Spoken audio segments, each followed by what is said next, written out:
Hey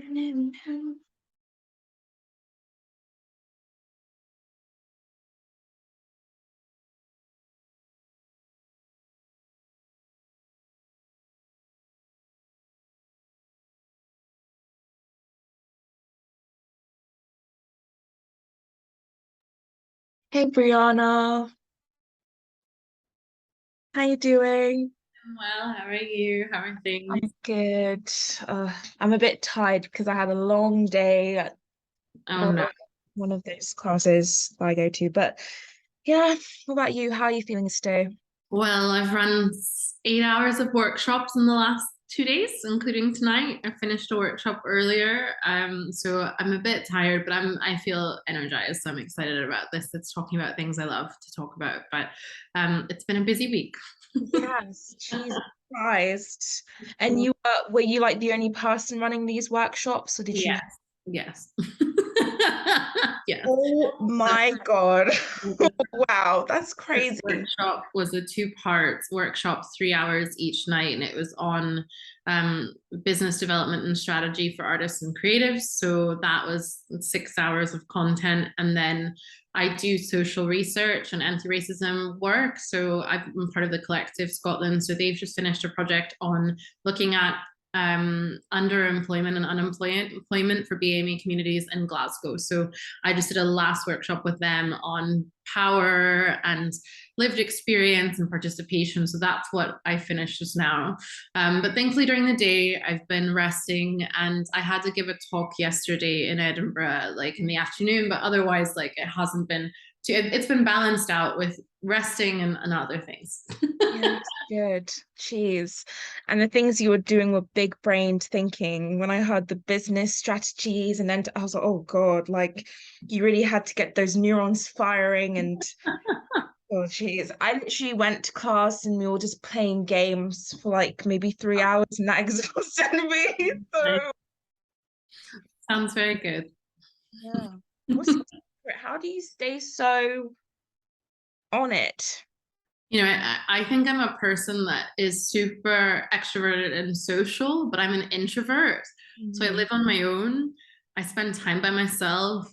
I think I have spurts of energy, like because I was concussed, like the last 3 weeks, it's been madness in terms of travel, going down to Northampton, being in Stirling, being in Glasgow, being in Edinburgh, running a cabaret show, performing in two cabaret shows, doing research. So the last 3 weeks have been really busy, and I do lots of workshops just in general. It's what I love doing, and I've started to do more over the last few years.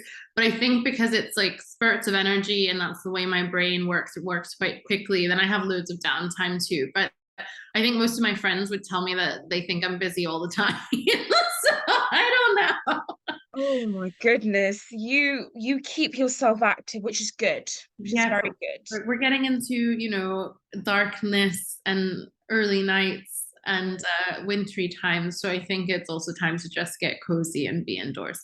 Yeah, I do love the winter. I think it's my favorite season. I love the cold. I like Me wrapping up in too. blankets and Yeah. and stuff. And also it's Halloween, so it's spooky season. So that's Yeah, always fun, exactly. Monday. But yeah, I also have a book deadline on Tuesday, and it's like 7,500 words. So I have to get on it. I mean, like I've been working on it slowly, but like because so many other things have been happening, it's been hard to write. It's fine time to write, but like I'm making time on Friday and Saturday and Sunday and Monday. But Brianna, you are a machine. You are a machine. I am moving towards less overwork. I'm a recovering perfectionist, and I'd like to live a life where I don't work so hard. So I figure the first 30 years of my life just being like lots of work means the rest of my life can be less work. And I think working smarter. But I think because a lot of these things I have a lot of experience doing, it doesn't take me a lot of time to prep. I think if I was someone else and it took me a long time to prep and these things and prepare, then I'd be in a different place, I think. Keep forgetting how young you are. Like you're not even 30 and you've accomplished 30 this year. I turned 30 in July. you're so young. Oh my God. When I take my cat outside for a walk, I feel like the best and most responsible adult You ever. are. That is adulting. That Seriously. is adulting. I have no animals. I can barely, some weeks manage to clean. Same, and I have an animal, so but like 7,000. I don't think I know 7,500 words in the English language. So I'm sure you do. I'm sure you do. I mean, look, I was really daunted by it at first, and then I like sat and looked at how much I'd written. It was near 3,000, and I was like, oh, I did that in a couple hours. It'll be okay. you are incredible. I don't know if they're good. That's a whole other thing. I might submit this to my editor and she might come back and be like, that's trash. I doubt that. I really doubt that. Oh, it's possible. But yeah, I think fast typing always happens. Get like joint pain in your fingers. When I'm tired, my left eye twitches and my thumb starts twitching, but that hasn't happened in years. But like, I know I'm tired when this thumb is like, doop, doop. It's like, stop. No more reading, no more writing. Stop it. Yeah, when your body tells you to stop, you're like, no, I need to keep going. But I've hit burnout before. I've been there. I've like reassessed my life and lifestyle. And I think working in the arts and creative industries can make that really easy or really challenging when you're trying to make something happen. You can put so much time in at the start and burn out really quickly. And I think that that's also something to consider. But yeah, should we talk about what I'm going to talk about? You said you wanted to talk. Yes. A very quick synopsis. Yeah. I'm looking forward to it. Yeah. Okay. So I think I'm going to share a little bit about my own journey of how I started something in the arts and creative industries. And I want people to think about things like their values, what's important to them, and also have a think about why they're motivated to set up their own practice or business or kind of creative project, and just getting them to think about practical things around that. But my question is, as I know it's not going to really be interactive, like people might ask questions in the chat. I know there's time for that. But that was kind of the structure, a little bit about my journey, tips on how, sorry, there's very loud sirens these days. I don't know if you can hear that. Okay, good. So only I can hear that. Annoying. Good. Thinking about like values and why values should lead that. I'm going to give a little bit of like context to Scotland, because this is for people based here, right? Or will it be broadcast? Yeah, so I'm going to talk a little bit about the creative industries in Scotland, purpose-driven businesses and social enterprise, and why this is such a good place to set something up. Things that I wish I'd known when I started.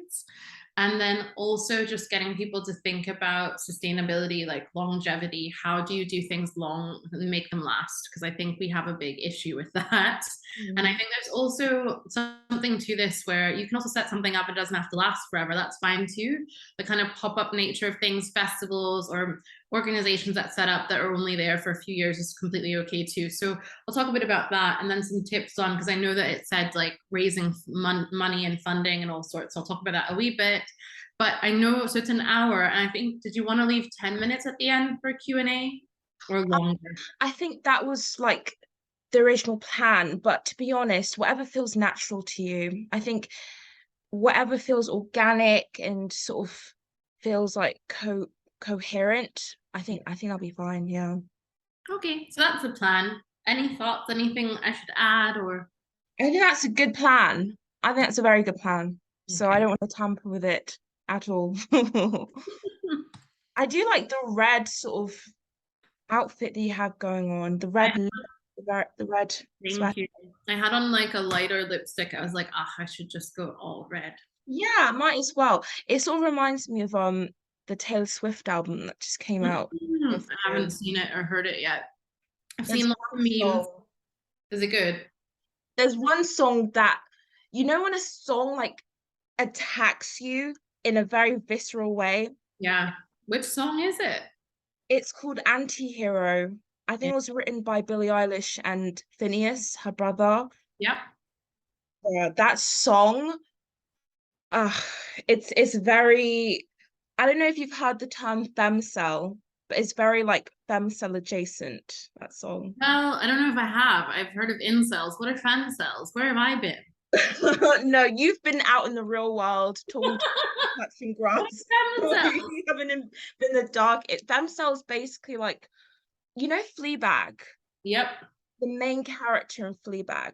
That's Yep. like a fem cell. So like toxic femininity, Yeah. that sort of thing. Yeah. Do you think this song is fem cell adjacent? Yes, it's very fem cell. I dare say fem cell core. Okay, I'm gonna have to listen to it now because I've heard there's some problematic stuff, so I wasn't sure what was going on. Yeah, it's a good song, yeah. But yeah, no.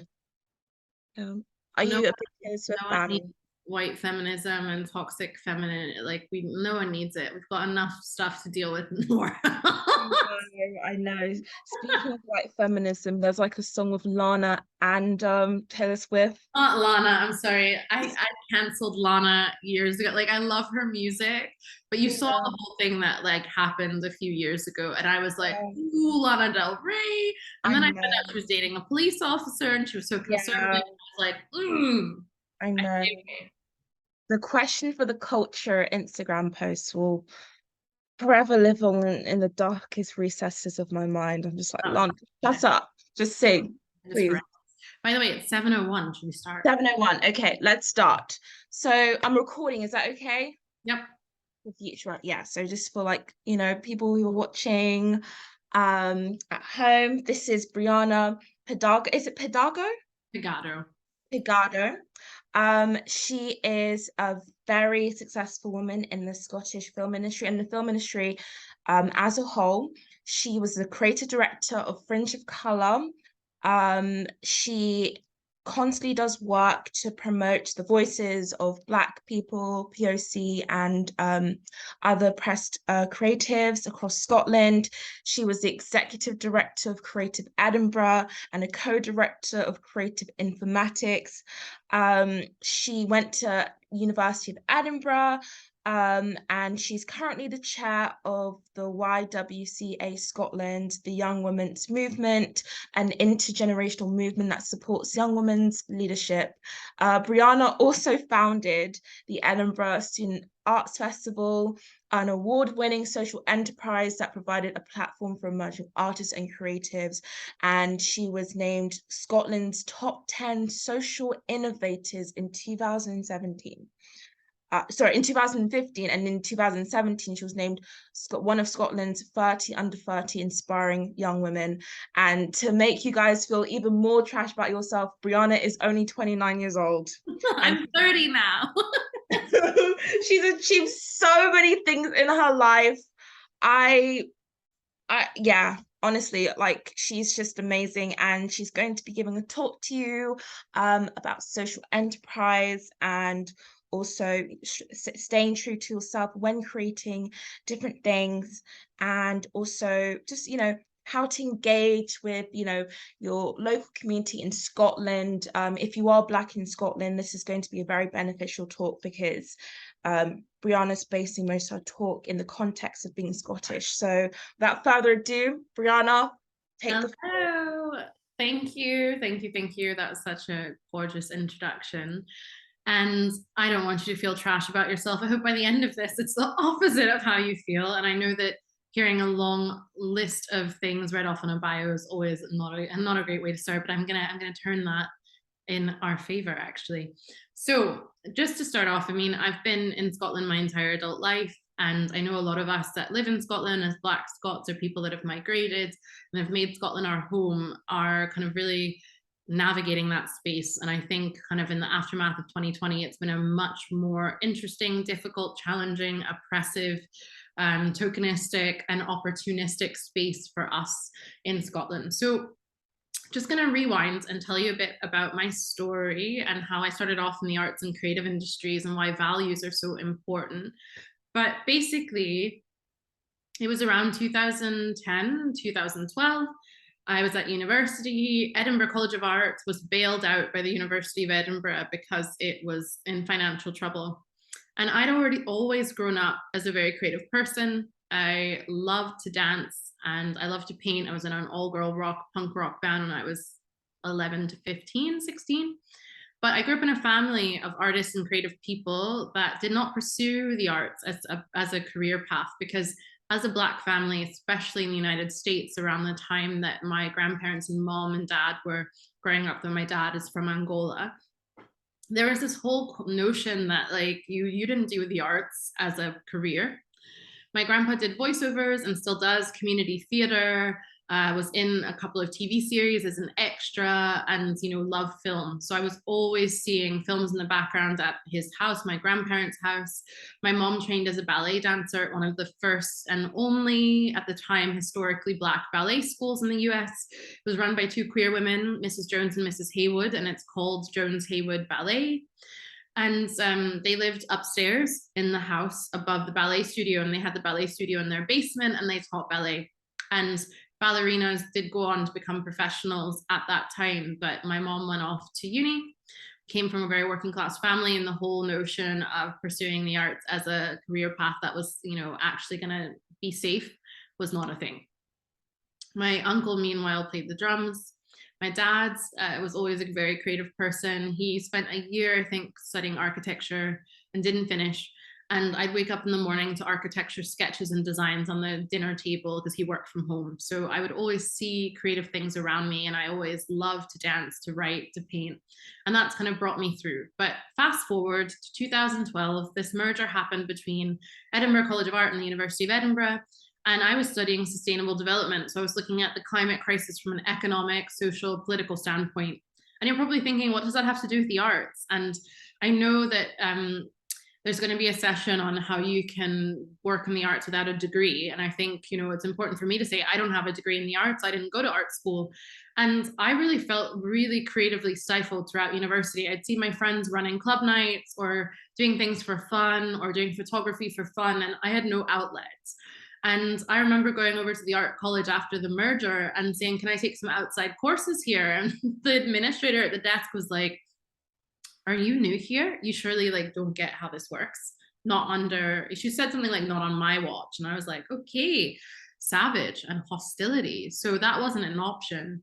But I did run to become president of my students' union. And I know that sounds like quite a big, lofty thing, because I was the first Black woman, first American to be elected into that role in 150 years.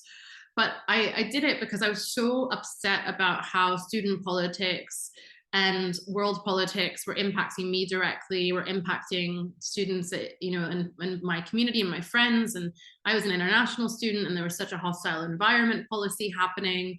We were also seeing massive changes in visa legislation. We were seeing universities getting their international student status taken away. And politically, in 2010, fees came into place for students from outside of the UK studying in Scotland. So it was a very tumultuous time. 2014, I get elected into this role. And part of my manifesto, because it was Edinburgh and because I was interested in the arts, was setting up a mini Fringe festival.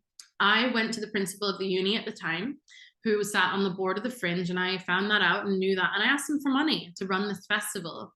And basically put out an open call, asked students from across all the unis in Edinburgh, including Queen Margaret, Napier, Heriot-Watt, Edinburgh College, to join a committee to build this festival. Now, I'd never done anything like this before. I'd run events before, I'd been to exhibitions, I'd been to shows, I'd been to the Fringe, but the idea of putting on a festival single-handedly with a bit of money, we didn't know how much we needed or what we were doing. I went round to venues and asked them for support. I went to the council and asked them for help. And I'm very aware that my role as president of my students association, being a sabbatical officer, gave me proximity to power, gave me access to people that could help me. And I know that when you're starting out and setting up a project, that could be really daunting. It's like, well, where do I go? Who do I speak to? How do I even do this? Where do I start? And I think it's really important to remember that if you have a creative idea, it's valid and it's valuable and it's important. I think we live in a society where we're constantly thinking about scarcity, not enough to go around. And I know we've been living in 12 years of austerity, and we've got to apply for funding from the Arts Council if we want to go for that, Creative Scotland.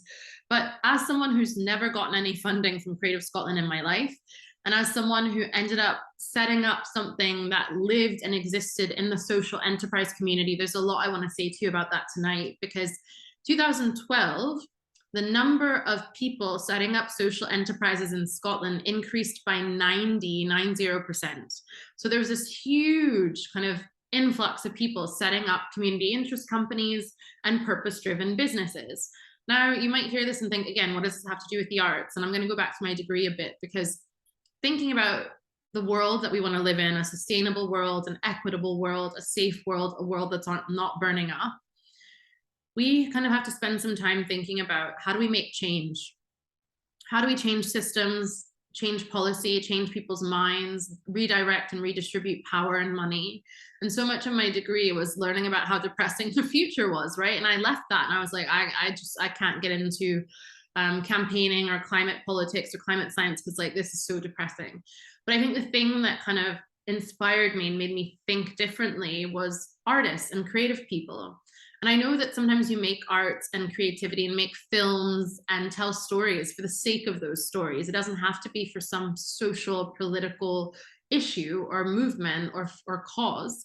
But I do think as creatives and artists and creative people, you know, we live in a world full of uncertainty. We're creating something out of thin air. We're bringing something into the world, into existence, and being really comfortable with things not being straightforward, not having a path in front of us, being comfortable with uncertainty, thinking outside of the box. All of this is innovation, right? It's ways that, it's a mindset, it's a way of working, it's a way of being that challenges the status quo. Because a lot of people are used to comfort and security and being told what to do and working in a sector and institutions where they know what the next steps are. You get a promotion or you work hard and you move on. And I'm not saying that it's all that straightforward or easy, but you know, when you're in the arts and creative industries, the world is your oyster. There are all sorts of possibilities. You could do anything. And that can be an overwhelming feeling, but I'd like to kind of ask you to see it as something beautiful and something that other sectors, other parts of society can learn from. You know, we work as self-employed, we work freelance, we work multiple jobs, we work in the service and hospitality industry to make ends meet. And that flexibility and ability to find money and income and pay our rent and our bills in so many different ways is not something that everyone can do. And I think sometimes we can feel stuck going, oh, I'm, you know, working in a coffee shop or I'm working in a restaurant part-time so I can make this happen. But you should see, I saw this quote by an artist and astrologer I really love, and it's like, that side job or that part-time job or that side hustle you hate is a gateway to your creativity and your future. It's enabling you to do incredible things. So I just want to say that, you know, when it comes to making it or being successful, thinking about that long introduction you heard about me, I've struggled loads. I've worked 4 jobs at once. You know, when I was running the Edinburgh Student Arts Festival, I didn't pay myself, and the whole team were volunteers. And obviously there are big questions there around the ethics of unpaid labor. And we paid anyone that was doing work for us, like freelancers that were doing graphic design. We paid venues, we paid the artists, not always on time, but we did. And, you know, I learned a lot from that experience, but I think there was this collective agreement that we were not going to pay ourselves. So we didn't have the money for it. And I know the barriers that creates, right? Because on the one hand, it was a social enterprise because it was about barriers to access to the arts and creative industries. We were giving people work experience, work placements. We worked with Edinburgh School of Lighting and Sound so people could have work placements for their studies. We were, you know, I was making sure to write people's referee statements, recommendation letters, helping people apply to art college. And at least this festival was led and designed by us. So we were curating it, we were programming it. We had a film program. We worked with Film House. This festival grew over a couple of years into a festival that had supported 580 artists across 15 venues in the city. 7,000 people came to see it in its 3rd year. It was about 2,500 in its 2nd year, and just over 1,081 people in its 1st year. So it had an impact, and the number of volunteers we had went from 70 to 150 down to I think about 90.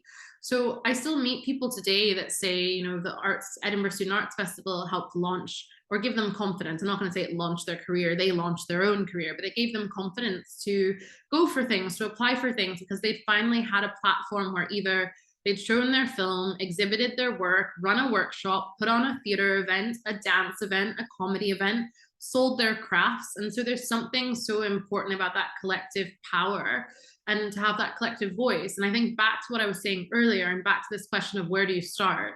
when people don't know you and you have no legitimacy, you know, for lack of a better word, what do you do when you're trying to get people to listen to you or see your film or support you? I think the answer to that is putting yourself out there. And I know that sounds really like a jargon phrase, but I'm going to explain what I mean by that. We, at least in Scotland, I feel, have an attitude of collaboration over competition. And I think things are getting harder these days. But if you look at things like Bonnie and Braw, Redeeming Futures, GMAC, the Glasgow Moving, oh my goodness, I always get this wrong. GMAC is the kind of collective and archive in Glasgow that does lots of work around film, diversity in film, you know, festivals, the Glasgow Short Film Festival, Glasgow Youth Film Festival, Glasgow Film Festival, Alchemy Arts, the Edinburgh International Film Festival, which we'll get to in a moment, which I know is not really existing right now. But, you know, there's so many spaces where film is being shown. And I know that that's hard to sometimes feel like, well, you have to actually make something and submit it and see if it'll be selected for a film festival. Yes. But, you know, finding work in those festivals, volunteering if you can, and if you can't afford to do that, there's also this kind of real community of spaces where you can test out your ideas and speak to people. So whether or not it is networking events, which I know sounds so cringe, but just bear with me, going to creative mornings events in Edinburgh where it's free, open to anyone. You can tell people if you have a creative idea or a project or film you're working on and developing, and let people know it's happening. There are creative networks across the country, Creative Stirling, Creative Edinburgh, Creative Inverclyde, Creative Dundee, that are literally there just to promote people's work, connect them to other artists and creatives, and support the creative community. You have the Creative Scotland Opportunities page. I'm not going to get into how I feel about Creative Scotland, but that page exists. There are so many different spaces where you can do open calls. You can post on Instagram, on Facebook, on Twitter, on TikTok, on socials. You can ask. And I think there's this really big notion, which is step 2. So if the first is put yourself out there and network and get to know people, step 2 is if you don't ask, you don't get. And I know that that can be a very maybe American perspective, or not even, maybe it can just be a perspective that you think, well, what, I'm just going to email someone and ask them to help me. Yeah. Ask them, buy them a coffee, ask them for their time, ask them about resources, how they got started. And we live in a small country, right? The creative community is not that big. Once you start working and people know that you're friendly, reliable, passionate, trying to get something to happen, supportive of other people, that word spreads. And most of my freelance creative career as a producer, as someone who's run festivals, exhibitions, I've worked across theater, I've worked across design, voluntary arts, I've talked about the visual arts sector, festivals I've mentioned. So all of that has been, most of the work I've gotten has been because I've been referred by someone that knows me and knows I do a good job and knows that I'm there to help. And when I think about my time most recently at We Are Here Scotland and Fringe of Colour Film Festival and the Black Queer Travel Guides, and now doing work with Africa in Motion Festival, I've dedicated my time in the last few years to Black and POC-led spaces, because I think coming up against the big institutions and arts organizations where people are in senior management roles for ages and not giving people opportunities and curating things and programming things that are not showing enough diversity and programming people that they already know and not taking risks. And I'm not saying this is everywhere, but it's a lot of places. You come back to this notion of DIY, which is step 3, do it yourself. And I know that once again, that can feel daunting, but I'm going to come back to this story I was starting to tell about social enterprise in Scotland. So 2012, a number of social enterprises that were registered in Scotland went up by 90%. We have Social Enterprise Scotland as the support body for social enterprises. There is the Edinburgh Social Enterprise Network that does free training and resources on how you incorporate, how you set up a social enterprise, how you manage your finances, things you need to consider when you're setting up a social enterprise. Social Enterprise Scotland provides that as well. And the Melting Pot in Edinburgh is the oldest hub for social innovation in Scotland. So they've been supporting the social entrepreneurs for maybe 20 years now, maybe 15, but I think it's about 20. So when you think about these free resources available and these support bodies that are there to encourage people to set up social enterprises, you can go to Business Gateway. when I went to them about 8 years ago, they didn't really have as much expertise on social enterprise. They would just tell you to set up a profitable business. But the one thing I should say, maybe they've changed, so that's a resource too. There's Unlimited, there's First Port, who are funding bodies that support social enterprises and social entrepreneurs. So you can just be someone that wants to set up a social business or a social project or initiative, and they will support you, but it is competitive. What I'm getting at is, this whole notion of collaboration over competition. People do want you to thrive and want you to win and want you to succeed, especially if you're doing work that is supporting raising the profile of, giving a platform to other artists and creative people. And you know that when you're making a film, whether or not it's a feature or short or doing something experimental, you have a whole team around you: runners, people operating film equipment, writers, cinematographers, people that are head of photography, people doing makeup, doing costumes, actors, editors. There's so many people that are part of this team. And even if you're starting off, it might just be a handful of you. But when you think about the ecosystem of a film, of making a moving image piece, there are a lot of people involved often. And if you think about that ecosystem as a whole community of people, a small little community of people you're supporting, that is enough to think to yourself, what I'm doing is valuable enough to support other people and to support the creative community. And people really recognize that and value that. So when it comes back to this third step of do it yourself, I think it's really important to channel that energy of social enterprises and community-led initiatives, because they didn't ask for money before they did it. Maybe they crowdfunded or got together with pals and people interested in making the same thing happen and found ways to either raise money, apply for money, crowdfund it, save it, borrow equipment, borrow space. Thinking about all of the in-kind support I got setting up the Edinburgh Student Arts Festival, because people believed in what we were trying to do and achieve, and they gave us marketing support, print support, venue support, advice, free advice. There's so much there that people will root for you if you're doing something that's supporting loads of people and really will have an impact. And this comes on to point number 4, because this whole idea of having an impact, what does that even mean, right? I think that we can't have an impact and really pursue our creative lives unless we know what our values are. Again, this might sound lofty, but for someone that comes from a social justice, environmental background, who has always been an activist, that does do a lot of work with marginalized groups and communities, oppressed groups and communities, the main thing I discovered through running the Edinburgh Student Arts Festival were the barriers people were facing to the arts and creative industries. When I used to do pitching competitions and speak to investors or funders for money, I had to pitch this idea to the Home Office to get a visa to stay here. It's not been easy. And I've been part of competitions with the social SIE, so the Social Institute for Enterprise. Entrepreneurial Spark was really big at the time. There are lots of competitions where you can also win money as well, especially as a young person setting something up for the first time. I remember thinking about what was really valuable and important to me. And I think sometimes when we set something up and we're trying to have an impact or set something up that's genuine and that's going to last, we need to know what's important to us. And I think sometimes we hear the word values and we think of something like ethics or religious beliefs or belief systems or things we were taught at school or by our parents or people around us.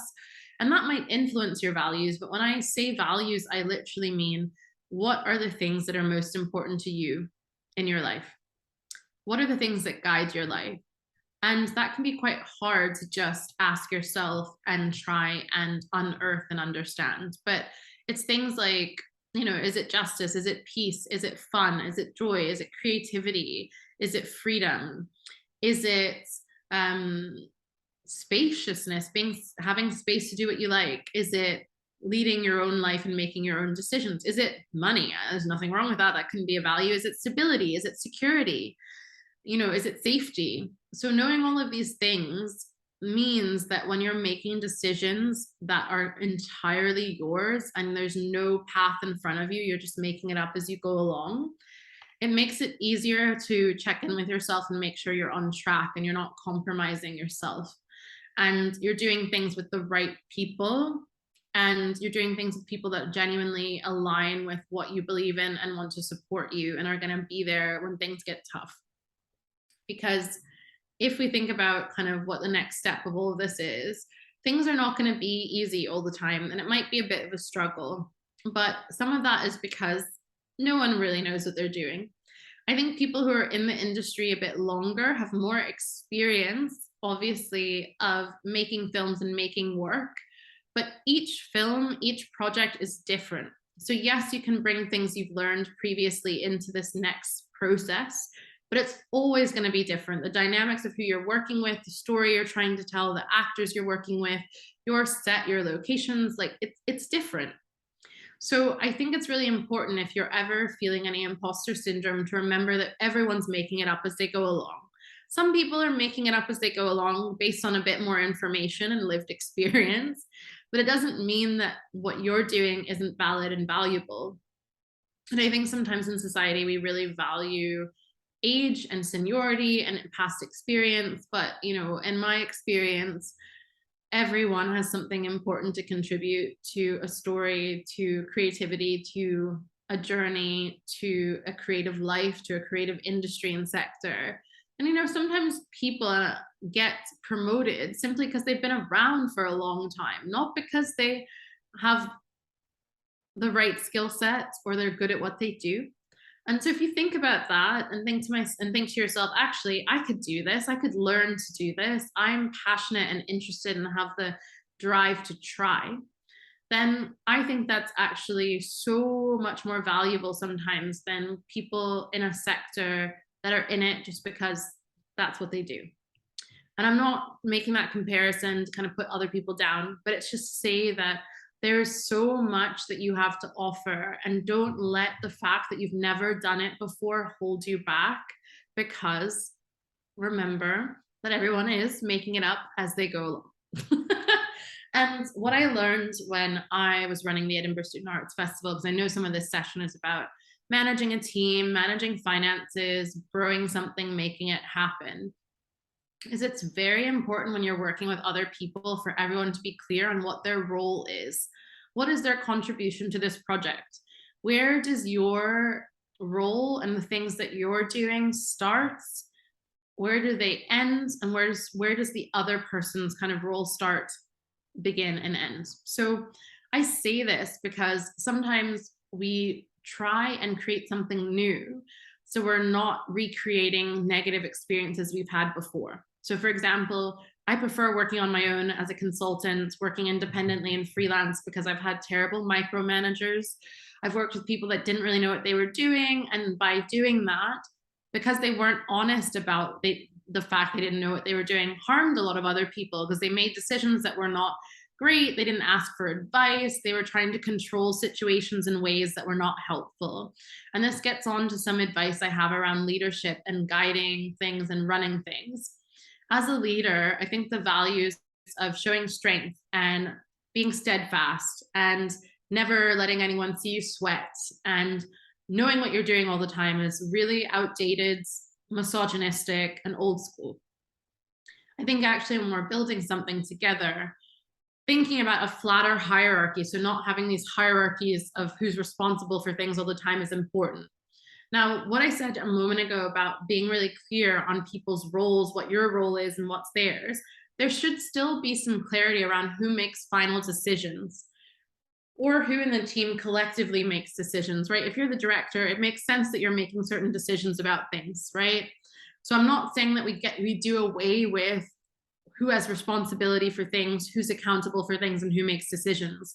But making top-down decisions, making top-down decisions for the sake of it is not always helpful.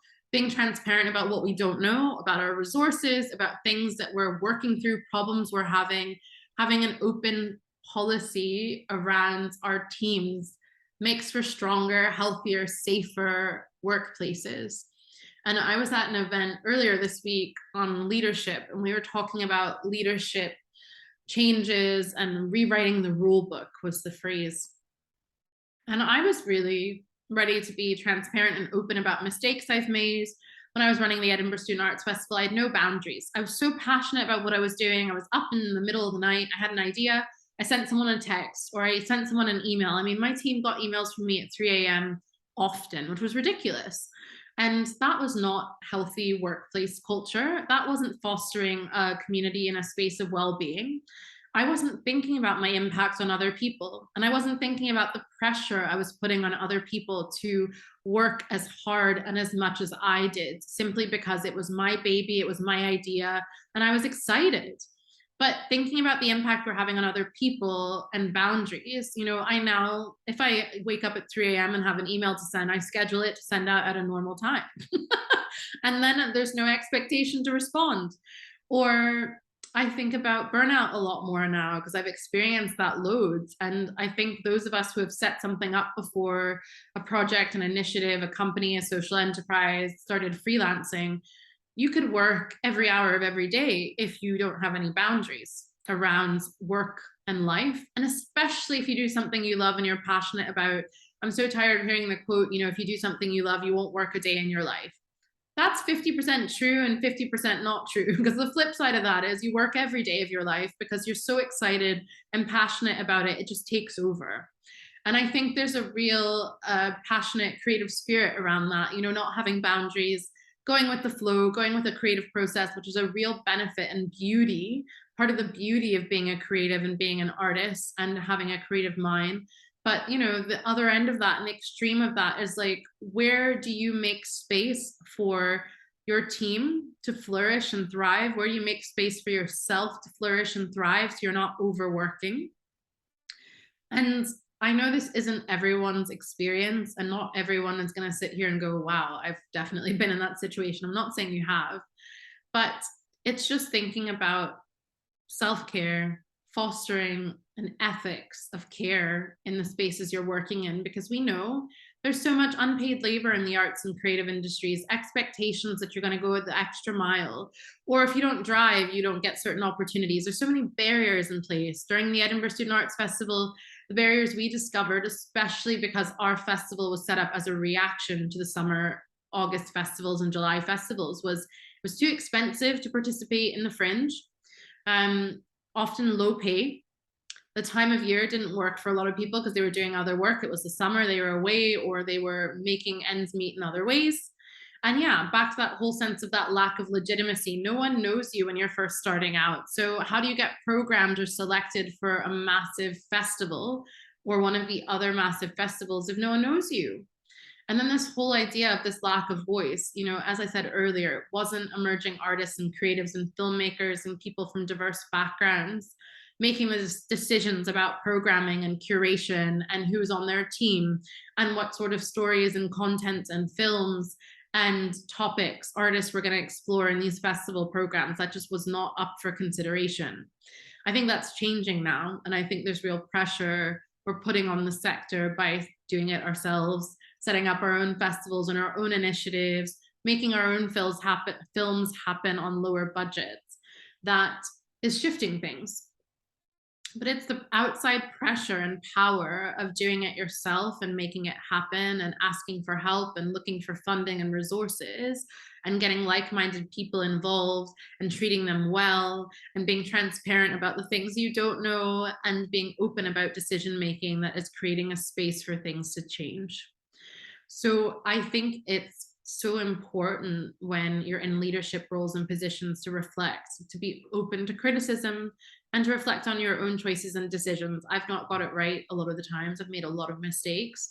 I look back on the Edinburgh Student Arts Festival and I ask myself now, was that ethical to have a festival that was led by a team of people that were not paid? Probably not. And this happens sometimes. These sorts of situations we justified, we made a collective decision. But looking back on it now, would I do it the same way? Maybe not. But if I didn't do it that way, it wouldn't have happened. So there's kind of like a balance there of what was the benefit of this, you know, hundreds and hundreds and hundreds of artists that have benefited from this, gotten work experience, gone on to do other things, decided it wasn't for them. Post-grad students being able to do research on the festival and gain data and case studies and information that has gone on to contribute to reports.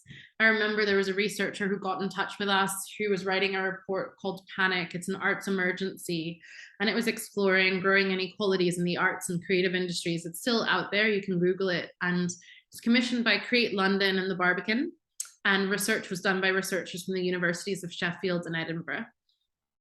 And they were looking at the representation and percentages of working class people, BAME people, and women in the arts and creative industries. And most of the percentages were like 10% or lower, 3.4, 4.2%. Women were overrepresented in museums, galleries, libraries by 60.2%, I believe. But it just really indicated that the arts are becoming more unequal. It's harder, and I know you probably know this, but it's harder and harder to make your way into the arts and creative industries and film. And I think what's important to remember with this is, how do we shift that power? How do we shift that balance? How do we create space for ourselves? And, you know, there's always these sayings about if there's no space at the table, pull up a chair. Well, why do you need to sit at that table? Why? You know, I guess from a very,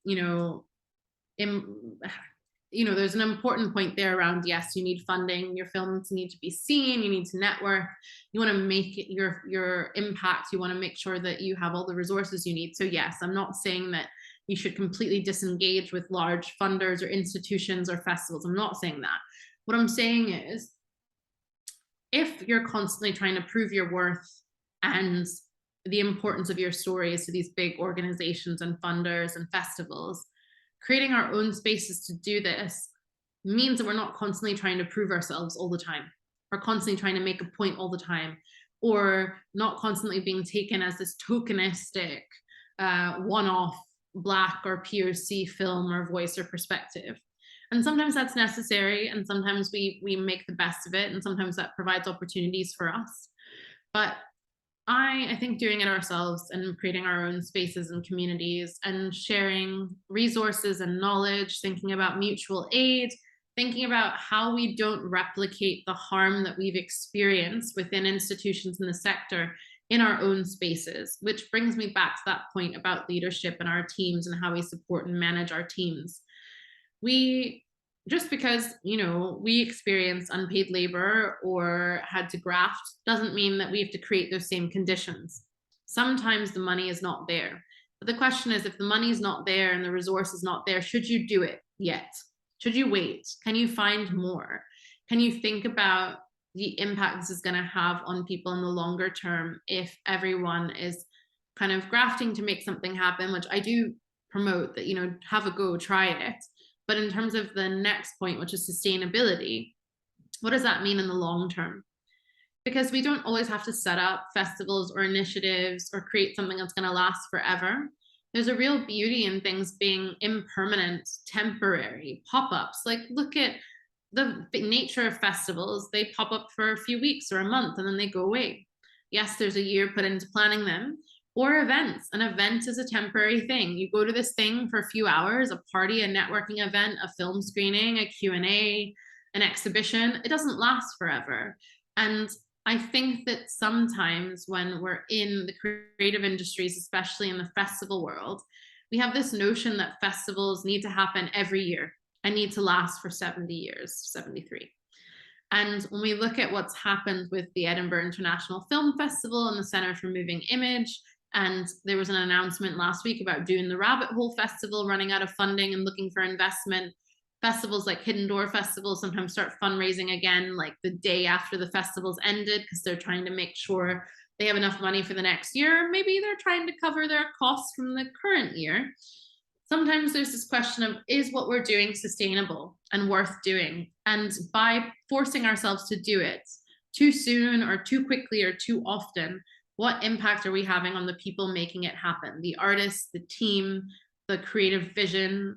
Are we putting pressure on ourselves to produce all the time and to create something all the time? And this goes back to the timeline of making a film.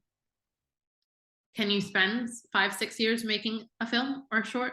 Do you need to do it in a couple of months? Do you need to do it in a couple of years? We need to really reassess and think about our pacing of things and the pressure we put on ourselves to produce. And I have really noticed over my own creative life that I've gone through deserts myself. And when I say deserts, I mean 10 years of not doing something. I haven't picked up my guitar in any substantial way in 10 years. And that's the first instrument I learned. And I used to play in a rock band, as I mentioned, but we recorded, we did battle the bands. We actually were pretty decent. Could have done something with our lives in terms of music, but it wasn't to be. Band members left and went to other places and didn't happen. But I've had, 10 whole years where I haven't picked up my guitar in any substantial way. I haven't felt inspired. I haven't directed my creative energy to that. I've directed it to supporting other artists and initiatives and festivals and events and supporting other people's careers. And there's nothing wrong with that. And I'm now stepping into a place where I'm focusing on my own creative practice. But we have to remember that where we direct our energy is important, not because it's limited. Some people might say it is. I don't know how I feel about the notion that energy is limited or runs out or disappears. Yeah, we need to refuel and regroup and rest. I'm all for that. We need to work in a more sustainable way. You're looking at someone who's been burnt out multiple times and had to take breaks and reassess the pace that I'm working and the amount of work that I'm doing. We have to remember that we're living in a world and in a sector where the system, the forces are forcing us to produce quickly, to conserve money, to do things on smaller budgets, to do things with less resource, to do things quickly.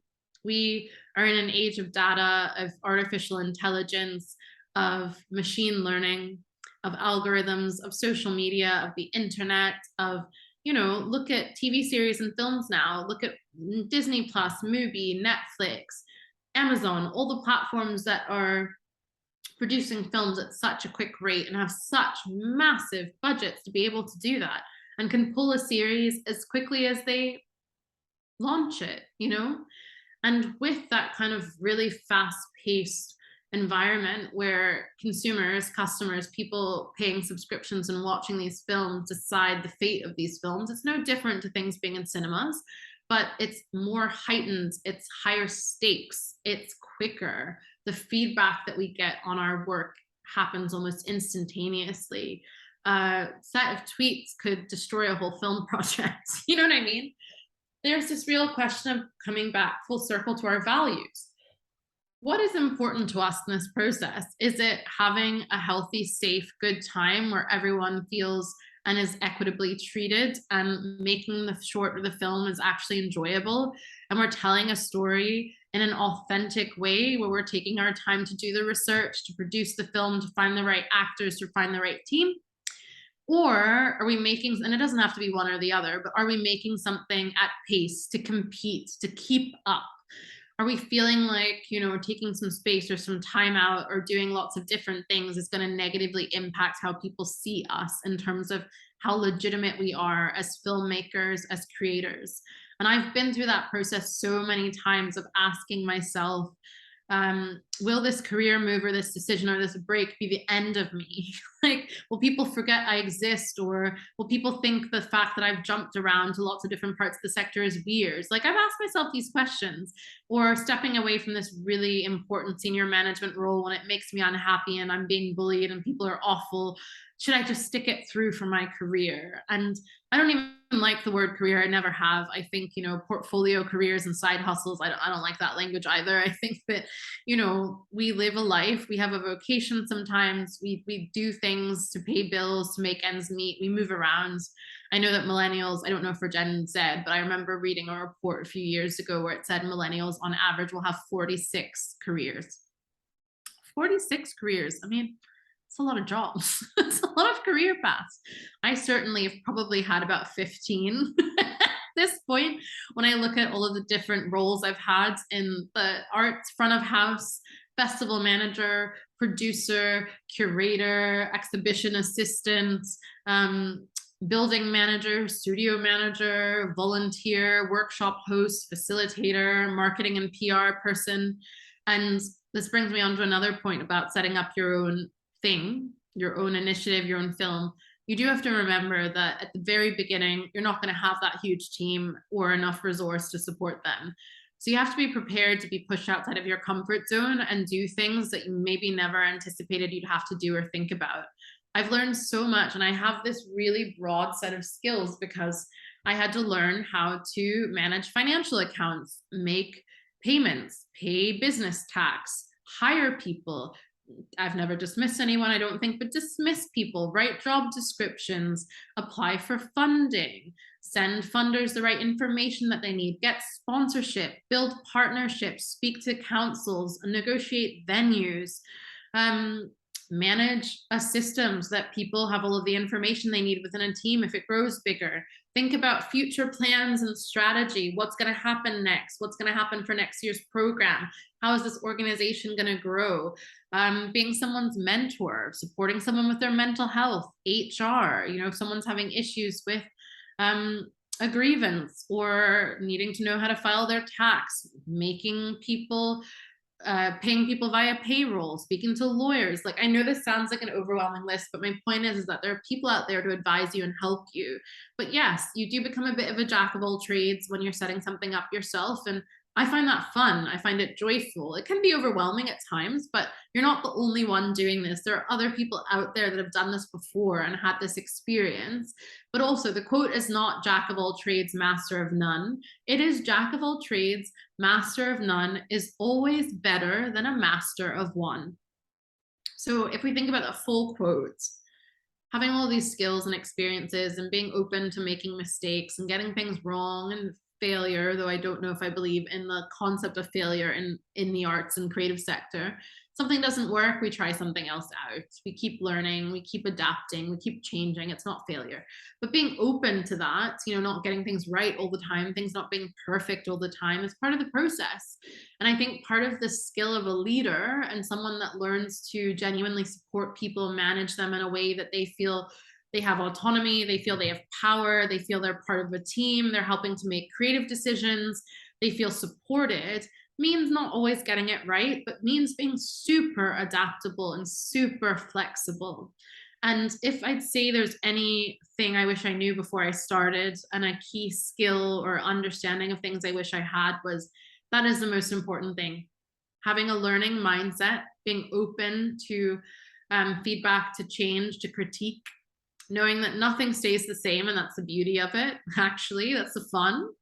Experimenting, changing things, testing things out, trying them, but also knowing too that you are going to have to learn a lot of things that you maybe never thought you'd know anything about. Like, I know way too much about legal structures to incorporate a social enterprise, from charities to community interest companies to companies like limited by guarantee, companies limited by shares. It's ridiculous.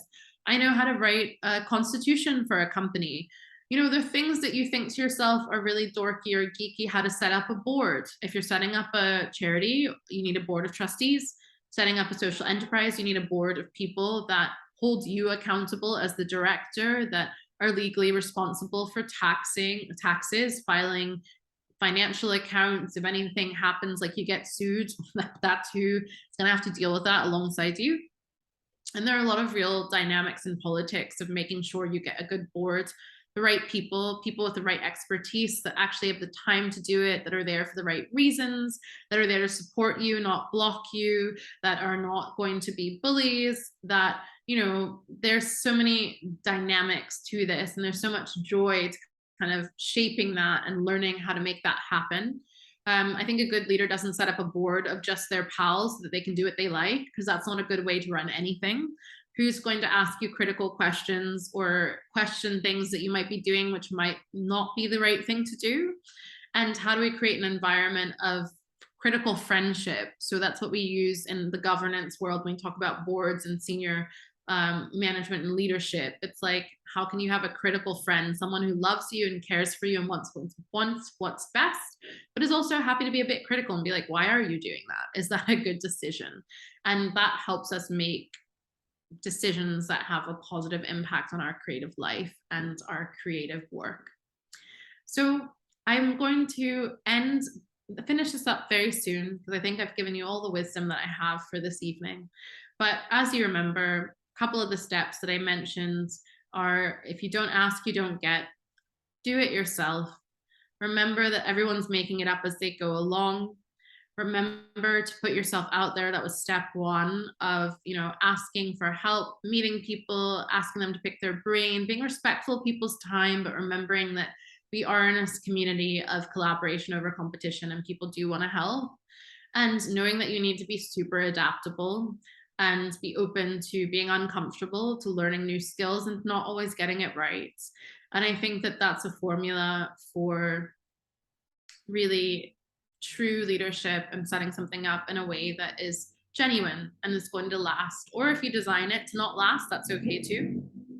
And also, don't forget being true to and led by your values, what's important to you, and being open and honest about that. Because if you're upfront about your values, you can find and meet other people that have similar values to you that allow you to thrive. And if you have similar ideas about how things should be, and I don't mean, how things should be in terms of things being having no other kind of input or ideas or not being challenged. I just mean the values of how you conduct yourself, how you treat people, what is guiding your storytelling, your creative practice, your work. I think that's so important.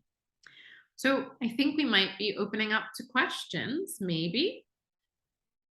That was such a great talk, Brianna. Thank you so much for endowing us with so much wisdom. Okay. I've got a question on behalf of one of my friends who couldn't make it to this talk because they have like really intense exams. But one thing that she wanted to ask you, because you sort of started out, when you were a university student, she's currently in her last year of university, and she's based in St. Andrews, and she really wants to get involved in film and everything, but she feels, and a lot of the other Black girls that go to St. Andrews feel, that there is a bit of a resistance towards sort of like, opening up these discussions and being proactive in sort of implementing structures that will help, people of color, especially Black people, explore a career option in the industry, because at the end of the day, I guess Scotland is, a white country, but what makes, cultures, what makes living in a specific country so sort of enriching is the fact that there's like an infusion of different cultures, and we appreciate different cultures as well. But it's quite really, it's inspiring to hear you talk about how you had the courage, to really point out the unethical, aspects of these massive sort of looming organizations. And I suppose what my friend wanted to ask was, but essentially, how do you have that fortitude to really put your foot down and be like, no, this is kind of, messed up, guys, especially when you go to PWI. Because my friend, she's British, and you did mention you're American. I guess in America, it's more, and that's one thing I kind of like about American culture, is they sort of instill this go-getter mentality in the kids that grow up there, whereas in Britain it's very like, oh, just don't, just don't make a sound, just be still. And so what would you say to anyone who goes to a PWI who wants to like really make active change but may feel intimidated to really say something? Yeah. Well, I think there's an American aspect to this, but let's look at the history of Britain. Let's look at Scotland. Like, this is not a quiet country. I think there's lots of cultural things definitely that stop people from speaking out. It's kind of like toe the line, don't make trouble. But we've had union movements, we had the miners' strikes, we have strike action happening now. So I would say really it's about collective power. Because I've not always spoken out about things. I think when I've spoken out about things, because I've had no choice, where I feel like I cannot be silent. And I think also what's helped is being a freelancer and being comfortable with that means I'm not afraid of quitting or losing my job. I can kind of just like move on. And that's not a position everyone is in, I know. And so I think sometimes when, especially if you're in a kind of educational, space, go to your students' union. And I know this is such a classic thing for me to say as a former sabbatical officer, and I'm not saying they'll fix everything, but that's what your union is for, to support you and kind of help raise your voice and take this to people that are accountable in a way that means you don't have to threaten your own position or put yourself in a vulnerable position. And I think it's so important to kind of assess, is it worth it? Because I think about St. Andrews, and I have a dear friend that went to uni there when I was at Edinburgh, and she's a woman of color from Trinidad and Tobago, American. And she really struggled. She was in the arts and theater. She ran dance classes. I think people literally could not understand if she was a caricature or a real person. She would run Beyonce classes and people would make fun of her. She's like, no, I'm running a Beyonce dance class. Like, you want to come or not? So, and I was at St. Andrews recently visiting a young person I used to mentor who's a Black woman who's now doing a postgrad at St. Andrews in curation and museums, so in the arts. And I'm going to check in with her to ask her what she thinks. But I really noticed the conservatism there, and it feels more extreme than it did 10 years ago. And I'm not surprised that there's been resistance to organizing or support or events or infrastructure. And honestly, that's something I think that should be taken to the National Union of Students or the Students Association. And if they don't help and support, it's kind of going to the senior management or lecturers or tutors or course organizers and saying, well, this university doesn't, or this space does, why can't you? Like, what is the problem? And I think it's about using what we have to hold other people to account without necessarily putting ourselves in harm's way. Because I think what can happen for people of color and Black people and marginalized groups is that we are constantly having to put our trauma on display or be the ones that are pushing for change.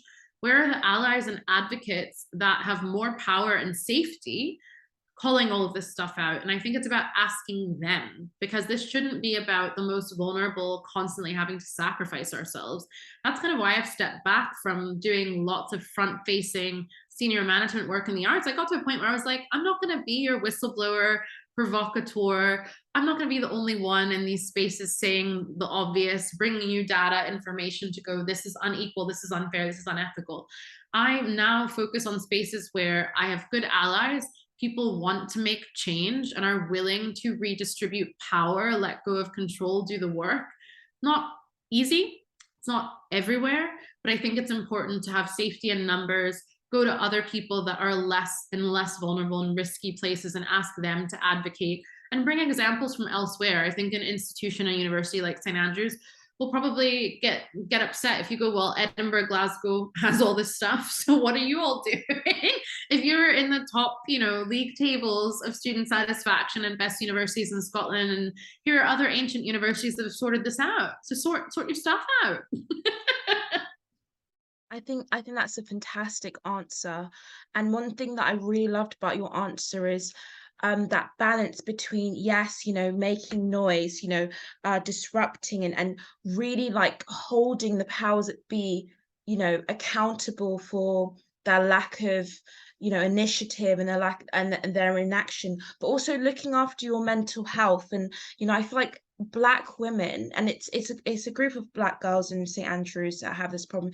Black women, they tend to be the ones that throw, their necks to the sword, and Yep. they tend to be the ones that, really like advocate on behalf of the whole. And and that's why we tend to get this stereotype, these uppity, angry Black women that they're complaining about something again. So it's definitely a balance between looking after your mental health and not being in a position where you could potentially be alienated by these people, ostracized, but also trying your best to like actually speak out and organize these different things and have spaces for ourselves. And yeah, I think that's a really, I think that's an excellent answer actually. But that's what my friend wanted to basically ask. So And I yeah. think putting our needs and our care at the center of all of our decisions and putting ourselves first is so important for all of the reasons you just stated, because we don't need to be traumatizing ourselves and re-traumatizing ourselves. How can we organize and come together in safety with care, a care ethic at the core. And where do we ask for help and ask other people? Other people can fall on their sword. Great. Go do it. Exactly. Let's all help, guys. Yeah. Thank you so much, Brianna, for giving that amazing talk. Do you have anything that you want to sort of promote, anything that you want to share, any projects that you're working on? People check out. There's always loads, but I'm writing a book about disruption that's going to come out in January 2024. Now that I've said it, it's going to have to happen. I've signed the contract with the publisher. So keep your eyes peeled for more on how to safely disrupt and whistleblow in a way that you can look after yourself, because I'm going to be doing a lot more on that over the next few years. That sounds absolutely fantastic. Again, thank you so much, Brianna. To everyone listening, especially for a Black woman, look after yourself. You don't have to save and, you know, be heroic and be the savior. You like just look after yourself and make sure that you're safe physically and also mentally and emotionally. And yeah, that's what I have to say. Thank you so much. And yeah. I guess that's it. Thank you so much. Bye. Bye.